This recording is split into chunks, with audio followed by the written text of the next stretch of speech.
설교라든가 그가 전하는 메시지를 보면 참으로 탁월하다고 여겨지지 않을 수가 없습니다. 오늘의 말씀에 보면 폴라리티, 양극성의 단어를 쓰면서 우리의 삶을 일깨워 줍니다. 우리의 겉사람이 있는가 하면 속사람이 있다는 것입니다. 일시적인 것이 있으면 영원한 것이 있습니다. 이 땅에는 장막집이 있다고 한다면 하나님이 손수 지으신 하늘의 집이 있습니다. 그러므로 일시적인 가벼운 고난과 비교할 수 없을 정도 영원하고 크나큰 영광을 우리에게 이루어 준다고 했습니다. 보이는 것이 있으면 보이지 않는 것도 있습니다. 사실 그래서 오늘 말씀의 주제는 상당히 심오한 것을 우리에게 가르쳐 줍니다.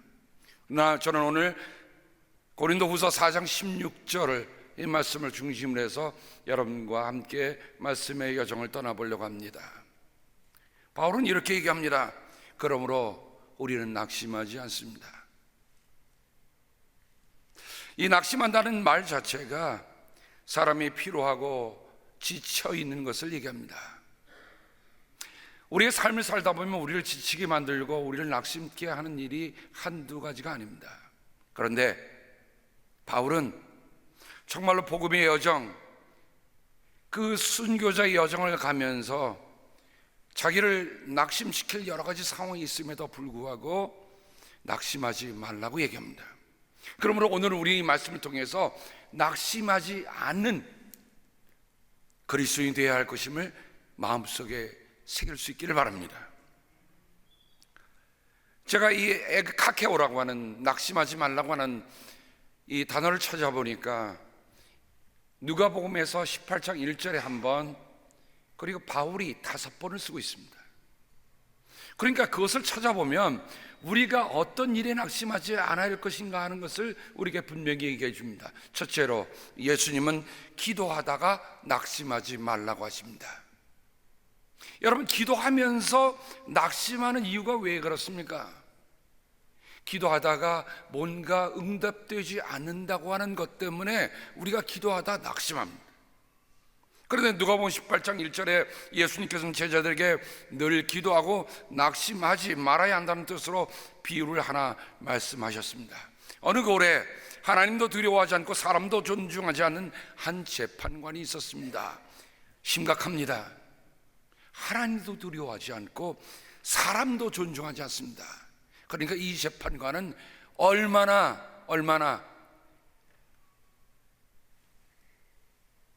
그런데 그 마을에 과부가 한 사람이 있었습니다. 여러분, 지금이야 홀로 된 분들이 여러 가지로 살아가는 삶의 방편이 있겠습니다만, 여러분, 예수님 2000년 전에 거기 유대 마을로 돌아가 보면 여인이 홀로 됐다고 하는 것은 아무도 자기를 변호해 주거나 아무도 자기를 도와주거나 할 사람이 없다는 것을 우리가 염두에 두고 이 말씀을 읽어야 합니다. 그러니 아무도 나를 도와주지 않습니다. 아무도 내 편이 되질 않습니다. 그런데 이 과부가 그 재판관을 줄곧 찾아가서 어떻게 했다고요? 줄곧 찾아가서 그 재판장에게 졸라대기 시작합니다. 재판관은 한동안 들어주리자 하지 않다가 얼마 후에 이렇게 혼자 중얼거립니다.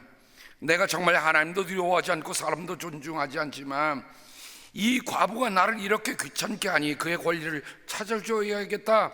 그렇게 하지 아니하면 그가 자꾸만 찾아와서 나를 못 견디게 할 것이다. 잠깐 우리가 한번 기도하는 우리의 태도를 한번 돌이켜 보십시다. 정말 우리가 예수님께서 비유를 들은 아무도 표현해 줄 수 없는, 아무도 도와줄 수 없는 여인, 그래서 가서 이 여인은 재판관에서 내 권리를 찾아달라고 줄곧 졸라댑니다. 어느 때까지요? 재판관이 손을 들을 때까지.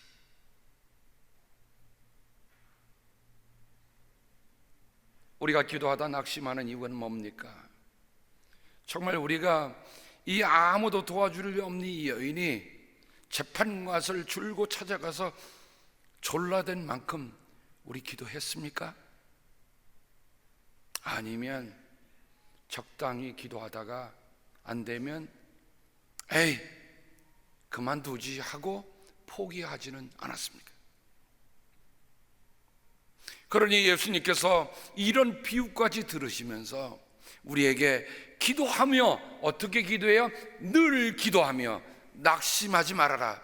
그러면 이렇게 생각해 볼 수 있습니다. 우리가 낙심하지 않을 수 있으려면 어떻게 합니까?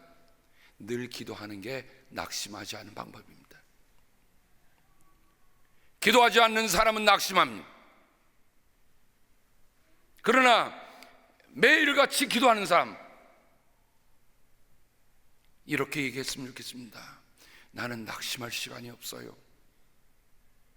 나는 기도할 시간밖에 없어요.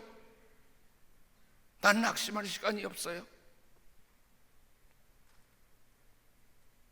왜 저라고 기도하면서 벽에 부딪히지 않는 일이 왜 없고, 기도하면서 큰 풍랑이 몰아닥치는 일이 왜 없고, 기도하면서 강이 가로질러 막는 일이 왜 없겠습니까? 그런데 저는 예수님의 말씀을 붙들고 살아요. 늘 기도하고 낙심하지 말아라. 기도하면, 늘 기도하면 최소한도 낙심은 하지 않는다.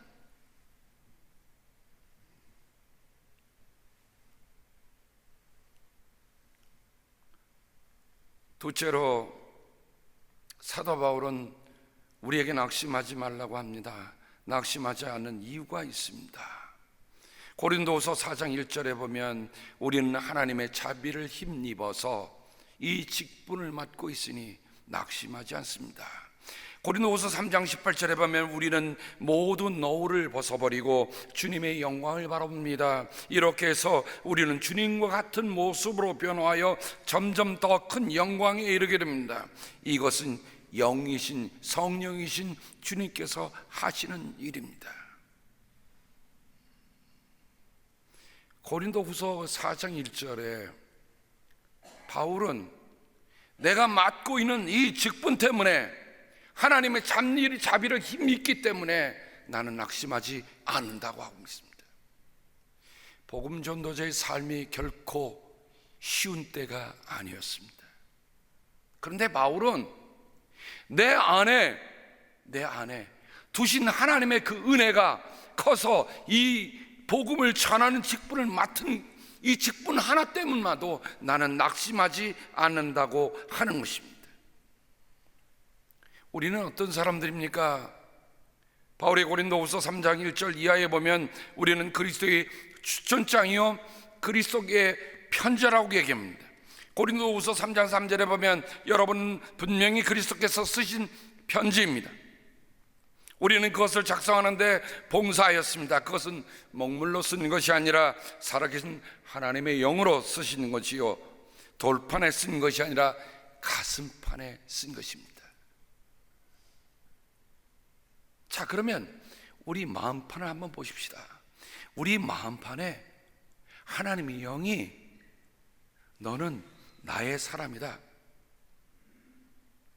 써놓으셨습니까? 이런 확신이 없으니, 이런 믿음이 없으니 우리가 복음을 전하는 데에 쭈삣쭈삣하는 거예요. 우리 안에 누가 써놓으셨다고요? 먹으로 쓴 것이 아닙니다. 하나님의 영으로 우리의 마음에 써놓으셨다고 해요. 그러므로 우리는 낙심하지 않습니다. 내 안에 성령께서 써놓으신 분명한 하나님의 글자가 내 안에 새겨져 있다. 좀 우리 보면서 살아가면 좋겠어요. 초등학교에 들어가면 제일 먼저 하는 게 명찰을 달아주더라고요. 명찰. 왜 명찰을 달아줍니까? 내가 누구라는 것을 상대방에 알리는 일입니다. 그러면 우리가 그리스도인으로서 하나님의 영으로 새겨놓으신 명찰이 내 안에 있는가? 있으면 나는 낙심하지 않습니다.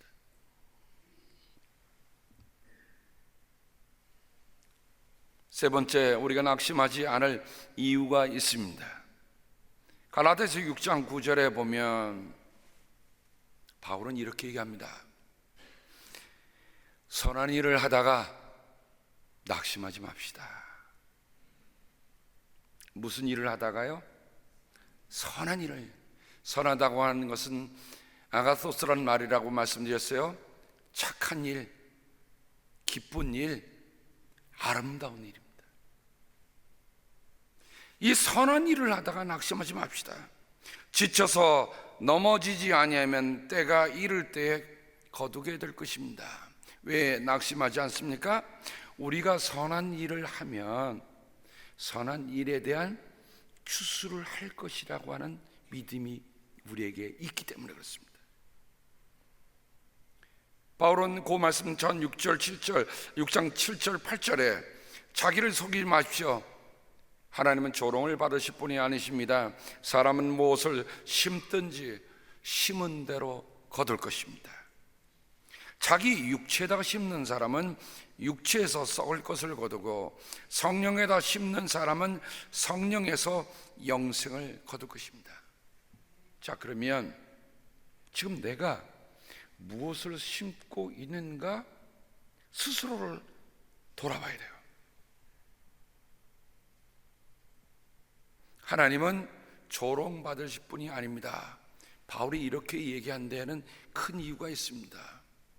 왜냐하면 우리가 혹시 허황되게 잘못 생각해서 뿌리지 않은 데서 거둔다 생각하고 있지는 않는지, 혹은 아름답고 선한 일이 아니라 잘못된 일을 하고도 잘된 결과를 바라고 있다면 그건 뭐예요?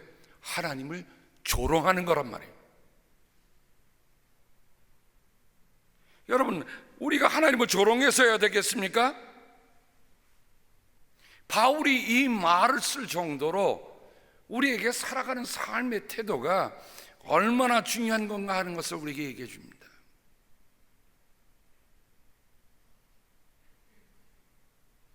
저는 늘 이런 생각을 갖고 있습니다.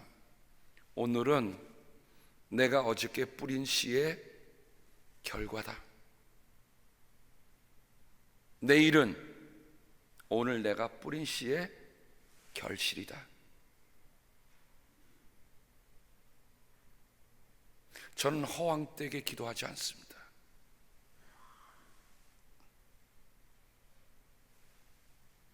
만일 제 삶에 오늘이 이루어졌다면 하나님, 제가 그만큼밖에 하지 못했군요. 그래도 이만큼 주셔서 감사합니다 기도합니다.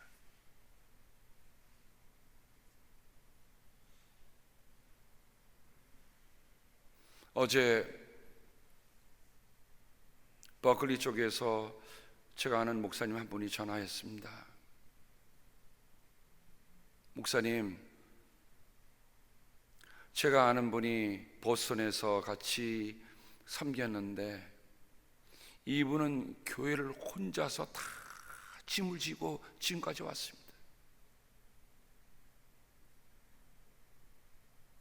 그런데 교회에 좀 교회가 되려 하면 어려워지고 어려워지려 하면 목사님이 떠나고, 그래서 목사님이 3년 4년을 넘지 못하고 목사님이 자주 바뀌니까 교회가 되려고 하면 어려워지고 어려워진다는 거예요. 제가 보니까 그 교회가 눈에 이렇게 싹 보입니다.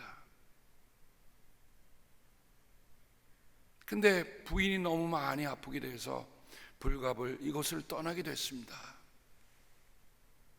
그곳에 있으면 1년에 엄청난 재산을 불릴 수 있는 그런 기업이 있음에도 불구하고 그거 다 접고 이 캘리포니아 쪽으로 오려고 하는데 제가 생각이 나서 전화하는 거를,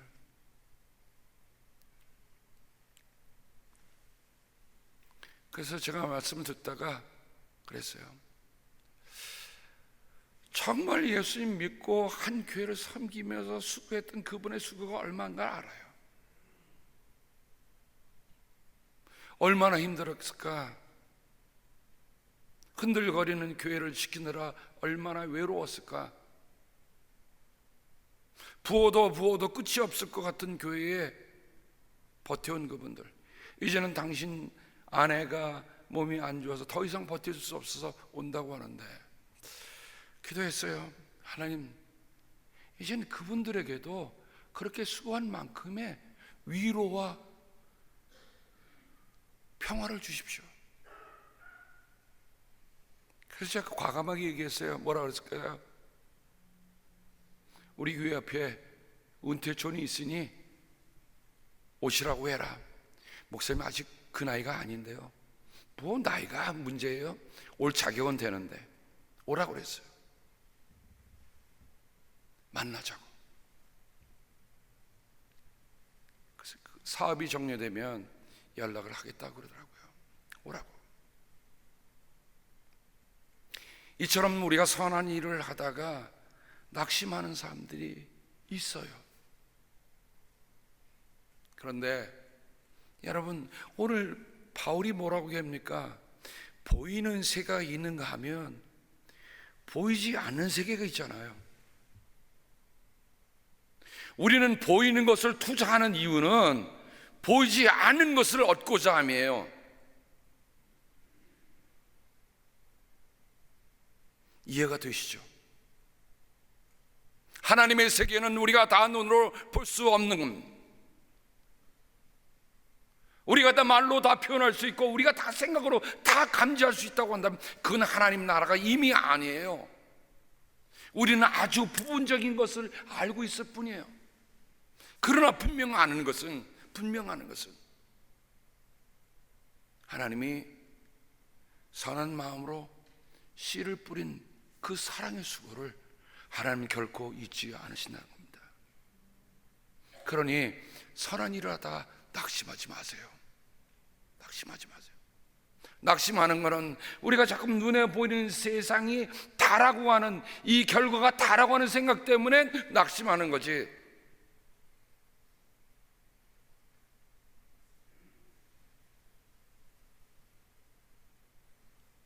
그러므로 기회가 있는 동안에 모든 사람에게 선한 일을 합시다.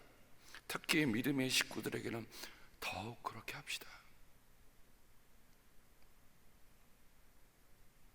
사랑하는 여러분, 선한 일을 할 수 있는 기회가 우리에게 주어져 있습니다. 여러분이 은퇴하시고 혹은 여러분이 또 새롭게 모이셔서 이곳에 온 일들 다 이제 믿음의 식구들이 되었습니다. 선한 일을 할 수 있는 기회가 이처럼 아름답게 우리에게 주어졌습니다. 그러면 어떻게 해요? 하시면 돼.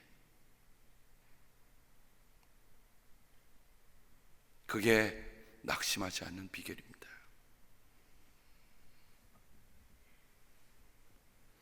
바울은 또 이렇게 얘기합니다. 여러분을 위하여 당하는 나의 환난을 보고서 여러분이 낙심하는 일이 없기를 바랍니다. 내가 당하는 환난은 여러분에는 영광이 됩니다. 에베소서 3장 13절 말씀이에요. 근데 이 말씀 전에 보면 우리는 그리스도를 믿음으로써 그분 안에서 확신을 가지고 담대하게 하나님께 나갑니다. 바울이 지금 감옥에 갇혔습니다. 그래서 우리 에베소서를 옥중서신이라고 하잖아요. 복음을 전하다가 갇히게 된 겁니다. 갇히기만 했습니까? 때로는 매를 맞기로 하고, 때로는 광물에, 때로는 강도에, 하여간 말로 할 수 없는 어려움을 겪고 왔는데 어느 때는 정말 숨이 막힐 정도다 라고 얘기했을 정도예요. 그런데 바울이 뭐라고 얘기합니까? 나의 환난을 보고서 여러분이 낙심하는 일이 없기를 바랍니다. 내가 다가오는 환난은 여러분에는 영광이 됩니다. 복음 전도자의 자세가 이 정도가 돼야 돼요. 오늘의 그리스도인들이 이 말씀을 좀 새겼으면 좋겠어요. 내가 당하는 환난이 당신에게는 영광이 됩니다. 이렇게 얘기할 수 있는 그리스도인이 지금은 없잖아요. 그러나 바울이 이런 심정으로 복음을 전하며 간 일들이 오늘 우리에게 정말 낙심치 말라고 하는 일들이, 바울이 정말 세상의 견지에 보면 낙심할 수 있는 일이 엄청나게 많음에도 불구하고 바울은 낙심하지 않고 오히려 나의 당한 환난이 여러분에게는 영광이 된다고 하는 신앙의 위대함을 우리에게 보여주고 있습니다. 예수를 잘 믿는 사람이 때때로 생각지 않은 어려움과 고난을 겪을 때 우리는 이 말씀으로 돌아갔으면 좋겠어요. 예수 믿었는데 왜 저렇게 어려운 일을 당하지? 라고 얘기하지 말고 바울이 전했던 것처럼 내가 당하는 환난이 당신에게는 영광이 됩니다.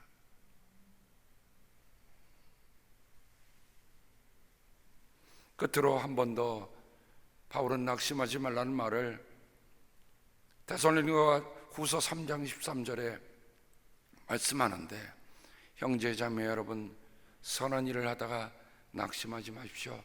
갈라디아서 같은 말인데, 근데 갈라디아는 율법주의자들의 반대에 의한 어려움이 있었는데 이 데살로니가 후서에는 무슨 일 때문에 어려웠냐면 3장 11절에 보면, 그런데 우리가 들으니 여러분 가운데는 무질서하게 살면서 일은 하지 않고 일을 만들기만 하는 사람이 더러 있다고 합니다.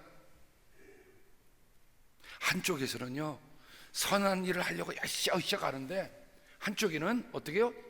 일만 만들어. 일을 하지 않고 자꾸만 모든 걸 무절제하게 산다는 말이 뭡니까? 다 틀어놓는 거예요. 기억하십시다. 하나님은 질서의 하나님이에요. 하나님은 혼돈의 하나님이 아니십니다.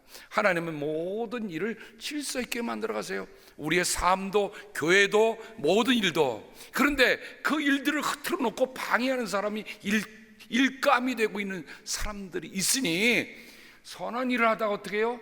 지쳐버리는 거예요. 그런데 그러지 말라는 거예요. 자, 우리는 예수님이 기도부터 시작해서 선한 일을 한다고 하는 6사례를 들어서 낙심하지 말라는 이 말씀을 우리가 함께 들었습니다. 그러면 오늘 고린도 후서 4장 16절로 다시 돌아가 봅니다.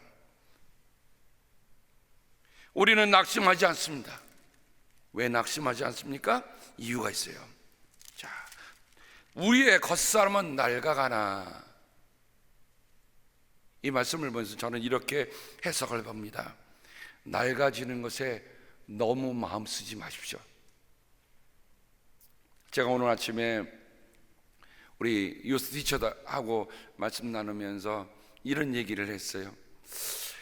한 번은 미국의 유명한 배우, 이름을 대면 여러분은 알 수 있는 여배우입니다.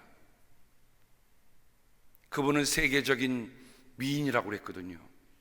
근데 얼마 전에 사진이 나왔는데 도무지 비교할 수가 없더라고요. 이 사람이 그 사람이었는가 생각할 수조차 없어.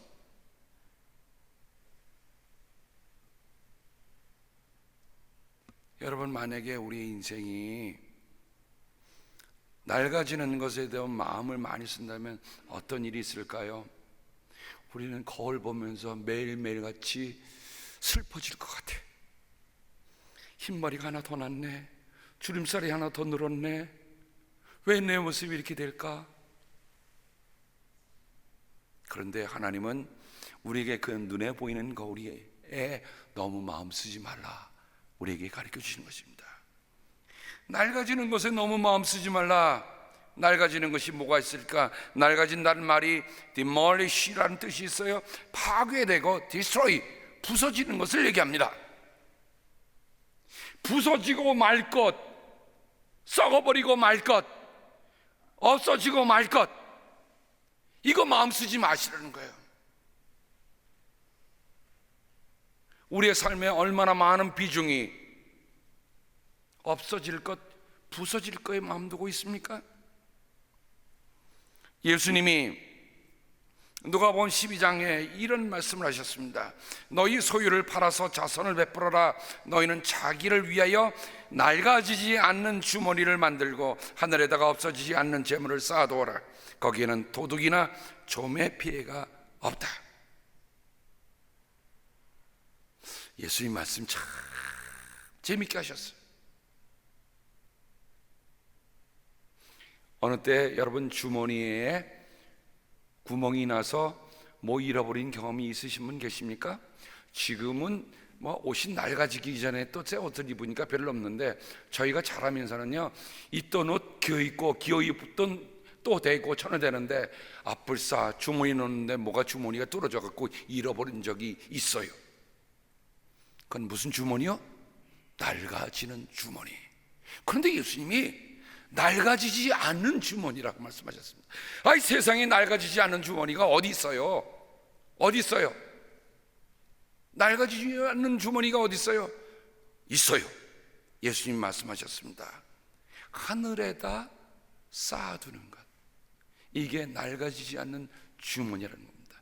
여러분, 오늘의 그리스도인이 세상의 사람들의 삶과 분명히 구별되는 이유가 있다고 한다면 뭘까? 우리는 낡아지지 않는 주머니를 갖고 있는 사람들이에요.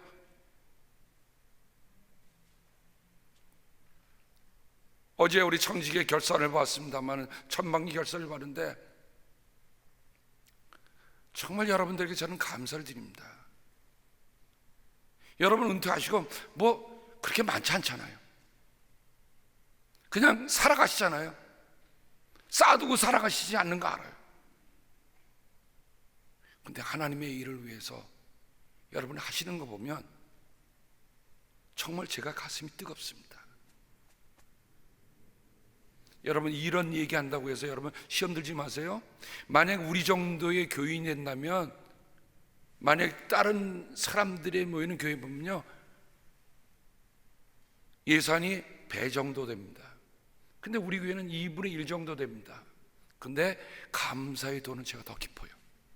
왜냐면 여러분들은 일선에서 뛰는 분들이 아니잖아요. 거의 다 은퇴하셔서 이제 하시는 분들인데, 근데 여러분이 하는 그 비중을 보면 저는 오히려 여러분들이 200% 더 하고 계시다.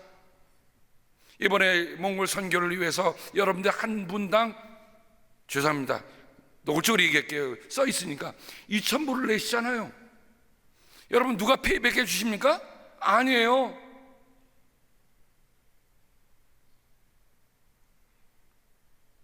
누가 여러분들을 환대하고 대접하겠습니까? 예, 선교사님들이 여러분을 기다리고 몽골에 있는 사람들이 기다리고 있습니다만, 우리가 어떤 일이 일어날지는 알지 못하지만 여러분들이 그 일을 하고, 또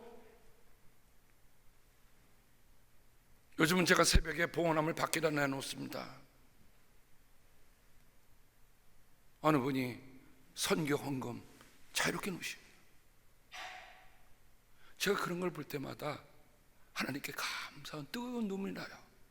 성도들이 이렇게 하나하나 마음 먹고, 여러분 잊지 않으셨죠? 하루에 한 번 기도하시고 하루에 1달러 선교비를 비축하는 거 잊지 않으셨죠? 한번 해보자고요. 1년 365일 우리가 낡아지지 않는 주머니를 만들어서 하나님의 일을 할 때에, 이게 우리가 낙심하지 않는 길로 가는 것이구나. 낡아지는 주머니를 갖고서 맨날 없어지는 것을 두려워하는 것이 아니라, 낡아지지 않는 주머니를 우리가 갖고 있으면서 하나님의 일을 우리가 하고 있다, 하나님의 위대한 일을 우리를 통해서 하시고 계시는 그 믿음이 우리 안에 있으면 얼마나 감사한 일입니까?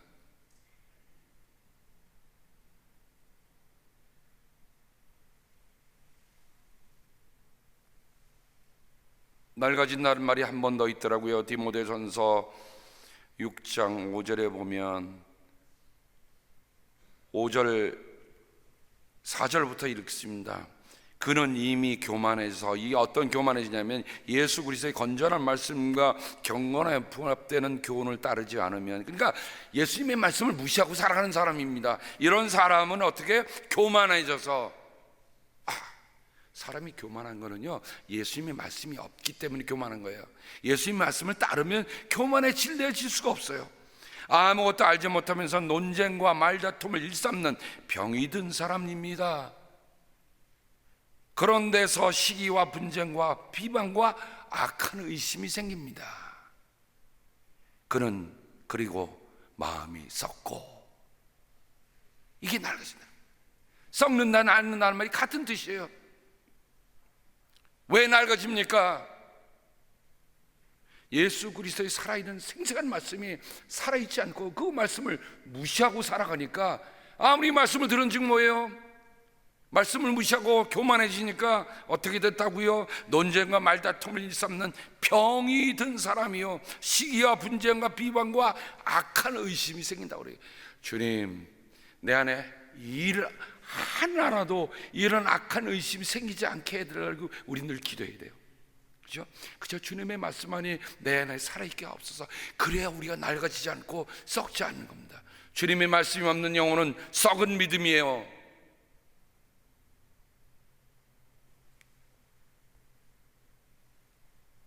오늘의 결론의 말씀입니다.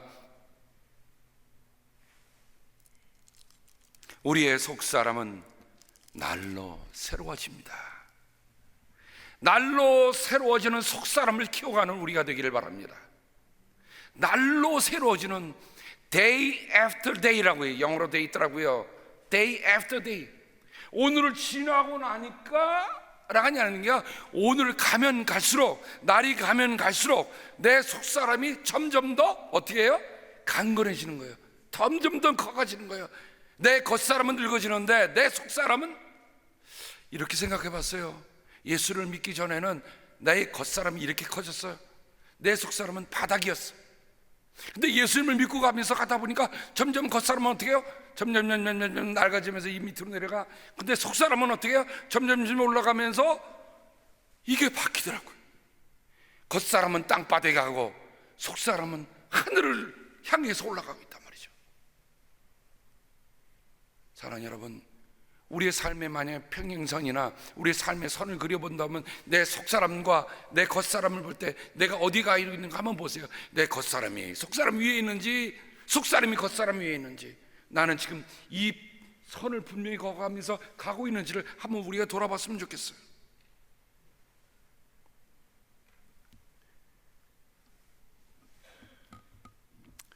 헬라어 성경에 보면 난로란 말을, 여러분 웃으라고 제가 다릅니다. 날이란 말이 헤메라입니다. 헤메라. 엔드가 카입니다. 헤메라, 카이, 헤메라. 만약 이걸 그냥 한국말로 말하면 매일같이 헤메라 이런 뜻이라고 잘못 오해하지 마세요. 헤메라, 카이, 헤메라. 날로. 근데 날로 어떻게 했다고요? 속사람이 새로워진단 말이죠. 그러면 어떻게 속사람이 새로워질 수 있는가? 요한복음 3장 16절과 같이 갈 수 있는 3장 16절, 에베소서 3장 16절. 아버지께서 그분의 영광의 풍성함을 따라 그분의 성령을 통하여 여러분의 속사람을 능력으로 강건하게 하여 주시고, 믿음을 말미암아 그리스도를 여러분의 마음속에 머물러 계시게 하여 주기를 빕니다. 에베소 3장 16절 이하의 말씀을 여러분 다시 한번 읽으십시다. 알았어요. 내 속사람을 강건케 하고 속사람을 새롭게 하는 것은 우리의 일이 아닙니다. 우리 영역이 아니에요. 누구의 영역입니까? 하나님의 영이 하시는 일입니다. 성령님이 하시는 일이에요. 우리가 애를 써서 하는 일이 아닙니다. 성령께서 내 안에 들어오셔서 나를 일깨워 주시고 내게 힘을 주셔서 하면, 그거는 바로 그 순간부터 내 속사람이 새로워지는 겁니다. 오늘 고린도후서 4장 16절, 에베소 3장 16절, 우리의 마음속에 다시 한번 새겨 보십시다. 주님, 나는 겉사람이 낡아지는 것은 슬퍼하지 않습니다. 나에게 낡아지지 않는 하나님의 세계가 있음을 보게 하신 것 감사하고 그 일을 하게 하시는 주님께 감사를 드립니다. 그러므로 나는 날이 나날이, 헤매라 카에 헤매라, 나날이 날로 속사람이 새로워지는 그 삶의 도중에 있는 것에 감사해집니다. 주님께서 우리에게 속사람을 날로 새롭게 해주시는 은혜가 나날이 더하기를 주님의 이름으로 축복합니다. 기도하겠습니다. 하나님 아버지, 감사합니다. 우리가 삶을 헤맬 때가 얼마나 많았습니까? 그런데 성령님 우리에게 오셔서 헤매는 인생이 아니라 날로 새로워지는 하나님의 능력으로 우리를 강건케 해주셔서 우리의 속사람이 새로워지는 은혜를 감사를 드립니다. 아버지, 이 은혜 체험하고 이 은혜 누리며 살아가는 저희들 되게 도와 주옵소서. 아버지, 하나님, 우리가 선교를 위해 마음을 품고 매일매일 기도하는 그 기도, 누가복음 18장 1절의 말씀처럼 늘 기도하고 낙심하지 말라는 예수님의 말씀으로 다시 돌아가기를 원합니다. 그리하여 우리가 하나님의 하신 일을 보도록 도와 주옵소서. 감사하며 예수님의 이름으로 기도드립니다. 아멘.